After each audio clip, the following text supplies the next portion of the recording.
ভারতের সবথেকে বড় নিউক্লিয়ার পাওয়ার প্ল্যান্টে ডেটা হ্যাক হয়ে গেছে। হ্যাকাররা 19,000 ফাইল ডার্ক ওয়েবে আপলোড করে দিয়েছে। দেখুন, হ্যাক তো হয়েছে, কিন্তু সেটা প্ল্যান্টের সার্ভার থেকে না। যে 19,000 ফাইল ডার্ক ওয়েবে রয়েছে সেগুলো নিউক্লিয়ার সেফটি বা রিঅ্যাক্টরের কোনো কোড নয়। ওগুলোতে infrastructure, cooling system, floor outlet এগুলোই রয়েছে। NPCIL এটাও ক্ল্যারিফাইড করেছে যে রিঅ্যাক্টরের সার্ভার এবং ডেটা টোটালি একটা আলাদা নেটওয়ার্কে রয়েছে।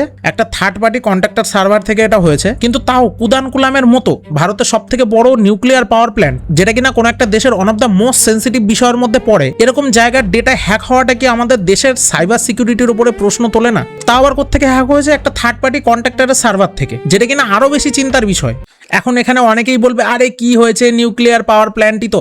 নিউক্লিয়ার পাওয়ার প্ল্যান্টও খুব বড় একটা ডিজাস্টার তৈরি করতে পারে। তার সব থেকে বড় এক্সাম্পল হলো জাপানের ফুকুশিমা, ইউক্রেনের চেরনোবিল, যেখানে নিউক্লিয়ার পাওয়ার প্ল্যান্টের ডিজাস্টারের কারণে রাতারাতি প্রিপেদ নামে একটা শহর পুরোপুরি খালি করে দেওয়া হয় এবং সেই জায়গাটা এতটা রেডিও অ্যাক্টিভ হয়ে যায় আগামী 10,000 বছর অবধি মানুষের ব্যবহারের জন্য অনুপযুক্ত হয়ে যায়। তো জিনিসটা কিন্তু চিন্তার বিষয়, কারণ এরকম ভাবেই যদি কোনো কিছু ইন ফিউচার হ্যাক হয়ে যায় তাহলে এনিমিদের এরকম বড় কোনো ডিজাস্টার করতে টাইম লাগবে না। আপনারা এই বিষয়ে কি মনে করেন প্লিজ কমেন্ট করে জানাবেন। আর আমি এরকম খবর আনতে থাকি, তো আপনাদের কাছে ছোট্ট একটা রিকোয়েস্ট আছে, প্লিজ চ্যানেলটা সাবস্ক্রাইব করে দেবেন।